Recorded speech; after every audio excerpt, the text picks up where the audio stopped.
ሰላም ጤና ይስጥልኝ። ለህዳር 24 2018 ዓመተ ምህረት አዲስ የድል መረጃ አለን። ፋኖ ራያ ቆቦ ተኩለሽ ዙሪያ ያለውን የፋሽቱ ሰራዊት አንዱን ምሽግ ሙሉ በሙሉ በመደምሰስ ታላቅ ድል ተጎናጽፈዋል። ይህንን አኩሪና አዲስ የራያ ቆቦውን መረጃ እንዳያመልጣችሁ። በተጨማሪም ከግንባር የስልክ ጥሪ ያለን። እስከ መጨረሻው ደቂቃ ድረስ ከኛ ከ5 ደቂቃ ሚዲያ ጋር አብራችሁን ቆዩ፣ እናስደምጣችኋለን። ቪዲዮውንም ለብዙ ሰው እንዲዳረስልን ላይክ በማድረግ እንድታግዙን እንጠይቃለን። እናመሰግናለን። መከላከያ ጡት ቆራጭ ነው። መከላከያ ዘረኛ ነው። መከላከያ ዘረኛ ነው። እኛ የንጹሃን ሞት እናወግዛለን። ሰበር ዜና። ጤና ይስጥልን ውድ የ5 ደቂቃ ሚዲያ ተከታታዮች፣ የዕለቱ አዳዲስ የፋኖ ትግሎችና አንኳር ነጥቦች በዚች በ5 ደቂቃ ጊዜ ውስጥ አጠር አድርገን ልናቀርብላችሁ መጥተናል። በቅድሚያ አርዕስተ ዜናዎች እናስደምጣችሁ። ብልጽግና የራሱን ጦር መረሸን ጀምረዋል። ተጨማሪ ዝርዝር ዘገባ አለን፣ ታደምጡታላችሁ። በጎንደርና በሸዋ ሰፋፊ ውጊያ በማድረግ ድል እየተቀዳጀን እንገኛለን ሲል አርበኛ ነጻነት ጫን ያለው ተናግረዋል። ተጨማሪ ስልክ ጥሪ ያለ እናስደምጣችኋለን።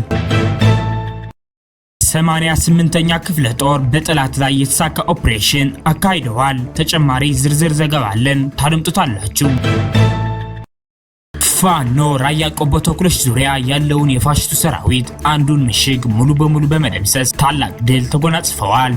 ይህንን መረጃ በሶስተኛው ዜናችን ነው የምናስደምጣችሁ። አብራችሁን ቆዩ።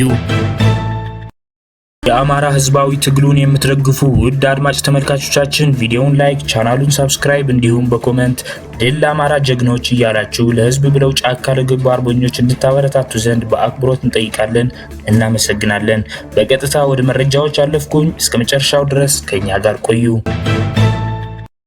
3 አድማ ብተና አመራሮች ተረሽነዋል። ብልጽግና የራሱን ጦር መረሸን ጀምረዋል።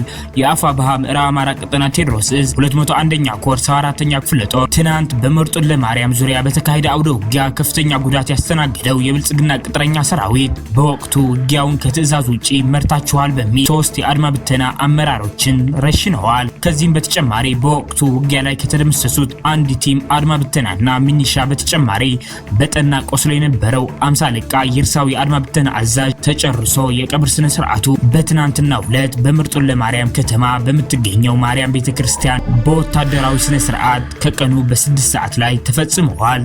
መዳረሻው ድልና ነጻነት የሆነው የአማራ ህዝብ የህልውና ተጋድሎ ተጠናክሮ ይቀጥላል። አሁን በሁለተኛው ዜናችን በ88ኛ ክፍለ ጦር የተደረገ የተሳካ ኦፕሬሽን እናስደምጣችኋለን። ከዚህ በመቀጠል በሶስተኛው ዜናችን የራያ ቆቦውን አስደናቂ የድል መረጃ የምናስደምጣችሁ ይሆናል። አብራችሁን ቆዩ። 88ኛ ክፍለ ጦር በጠላት ላይ የተሳካ ኦፕሬሽን አካሂደዋል። በአፋብኃ ቴዎድሮስ ዕዝ የ109ኛ ኮር አካል የሆነችው 88ኛ ክፍለ ጦር በአዲስ በተዋቀረ ማግስት በጠላት እንቅስቃሴ ላይ የተመሰረተ የተሳካ የማጥቃት ኦፕሬሽን አካሂደዋል። ትናንት ጠላት የለመደ የጥፋት በትሩን ህዝባችን ላይ ለመፈጸም ከሌሊት 9 ሰዓት ከወንበርማ ርዕሰ ከተማ ሽንዲ መነሻውን አድርጎ ወደ ኮኪ ቀበሌ የተንቀሳቀሰ ሲሆን በ109ኛ ኮር 88ኛ ክፍለ ጦር በተደረገ የማጥቃት ኦፕሬሽን በርካታ የጠላት ኃይል ሙትና ቁስለኛ ማድረግ ተችሏል። የአናብስቶችን ምት መቋቋም ያቃተው ጠላት እግሬ አውጭኝ በማለት ወደ መጣበት ፈርጥጠዋል። መዳረሻው ድልና ነጻነት የሆነው የአማራ ህዝብ የህልውና ተጋድሎ ተጠናክሮ ይቀጥላል። ወደ ሶስተኛው ዜናችን ስናሳልፋችሁ ዘውብላምባ ክፍለ ጦር 4ኛ ሻለቃ ራያ ቆቦ ተኩለሽ ዙሪያ ያለውን የፋሽቱን ሰራዊት አንዱን ምሽግ ሙሉ በሙሉ በመደምሰስ ታላቅ ድል ተጎናጽፈዋል። ዘውብላምባ ክፍለ ጦር 4ኛ ሻለቃ ትናንት ህዳር 23 ከቀኑ 10 ሰዓት ላይ ራያ ቆቦ ተኩለሽ ዙሪያ ካሉት የፋሽቱ ሰራዊት ምሽጎች አንዱ በሬ አርዶ ከሚበላበት ተስበው በመግባት ምሽጉን ሙሉ ለሙሉ በመስበርና በርካታ ኃይሉን በመደምሰስ ብሎም በማቁሰል ታላቅ ድል ተጎናጽፈዋል። የጠላት ኃይል ምንም አይነት ዋርድያ ባላስቀመጠበትና በሌለበት ሁኔታ ምሽጉ ላይ በሬ አርዶ በሚበላበት ቀን 10 ሰዓት ላይ ተስበው በመግባት እስከ ምሽት 12 ሰዓት ላይ ድረስ ሲረመርሙት አምሽተው ታላቅ ጀብድ ፈጽመዋል። ከዘመቻ አርበኛ አደም አሊ አባናዶ ማግስት ፋሽስቶ አገዛዝ ቤት አማራ ከነበሩት እዞች በተጨማሪ 2 እዝ በማስገባት ወረራ ቢያደርግም ምኒልክ እዝ ጠላትን ወደሚመታበት ወረዳ በማስገባት ወደ ደፈጣ ውጊያ በመግባት ሲያመሽ ደግሞ መደበኛ ውጊያ በማድረግ በርካታ ኃይሉን ሙትና ቁስለኛና ምርኮኛ እያደረገ በተጨማሪም እያስከወለለ እያፈረሰው ይገኛል። መዳረሻው ድልና ነጻነት የሆነው የአማራ ህዝብ የህልውና ተጋድሎ ተጠናክሮ ይቀጥላል። ከዚህ በመቀጠል ከግንባር የድል የስልክ ጥሪ ያለን እንዳያመልጣችሁ አድምጡት። በጎንደርና በሸዋ ሰፋፊ ውጊያ በማድረግ ድል እየተቀዳጀን እንገኛለን ሲል አርበኛ ነጻነት ጫን ያለው ተናግረዋል። ተጨማሪ ስልክ ጥሪ ያለ አድምጠነው እንመለስ። በተለይ በወሎ በጎንደርና በሸዋ ሰፋፊ የውጊያ ቀጠናዎችን የሸፈኑ ጥቃቶች እና ከባባድ ውጊያዎች ተካሂደዋል። በተለይ የአማራ ፋኖ ብሔራዊ ኃይልና የአማራ ፋኖ ህዝባዊ ድርጅት በአንዳንድ የወሎና የሸዋ አዋሳኝ አካባቢዎች ላይ በጋራ በመከላከያና በአድማ ብተና ኃይሉ ላይ ጥቃት በመፈጸም ትልልቅ ድሎችን ማግኘት መቻላቸውን ነው እየተነገረ የሚገኘው። በተለይ ዛሬ የአማራ ፋኖ ብሔራዊ ኃይል ምኒልክ ዕዝ በላስታ ወረዳ ከታዳጊዋ ብልብላ ከተማ በተደረገ አውደ ውጊያ ፋኖ ድል መቀዳጀቱን አስታውቋል። ከብልብላ ጊዮርጊስ በቅርብ ርቀት ልዩ ስማቸው ዲቢያና አሞራ ደብር ተብለው በሚጠሩ አካባቢዎች ላይ ፋኖ በወሰደው የጸረ ማጥቃት እርምጃ 8 የአገዛዙ ወታደሮች ሲገደሉ ከ17 በላይ የመከላከያ ኃይሉ መቁሰላቸውን ለማወቅ ተችሏል። በዘመቻ አባናደው ሙሉ በሙሉ ተደምስሰው በቅርቡ እንደ አዲስ የተዋቀሩት የአገዛዙ የ12ኛና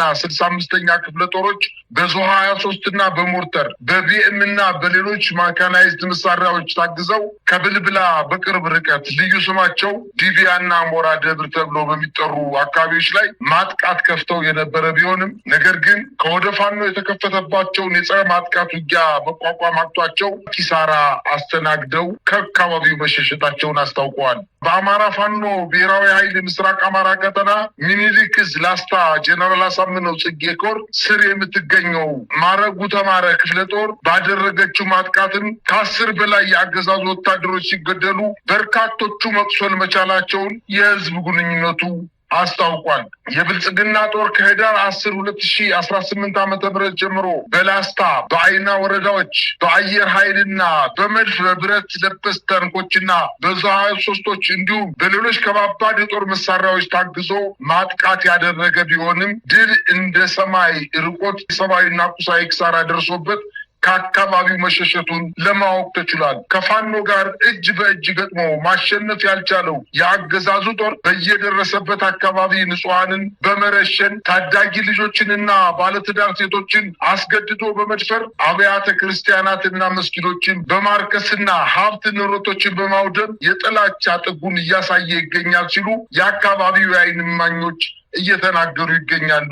ይህ በእንዲህ እንዳለ በምዕራብ ጎጃም በቋሪት ወረዳ በአዲስ መልክ ተዋቅራ ወደ ጥቃት የገባችው ጣሊያ ሻለቃ ከአካባቢው ማህበረሰብ ጋር በመቀናጀት የብልጽግናን ሰራዊት ሙትና ቁስለኛ አድርጋ በአጭር ሰዓታት በውጊያ ቀጠናው አባራ መልሳቸዋለች። ዛሬ የአማራ ፋኖ ብሔራዊ ኃይል ምዕራብ አማራ ቀጠና ቴዎድሮስ ዕዝ በ102ኛ ኮር የ33ኛ ክፍለ ጦር ጣሊያ ሻለቃ ከአካባቢው ማህበረሰብ ጋር በመቀናጀት ለአፈና የመጣውን የአብይ አህመድን ሰራዊት በመልሶ ማጥቃት መልሰዋለች።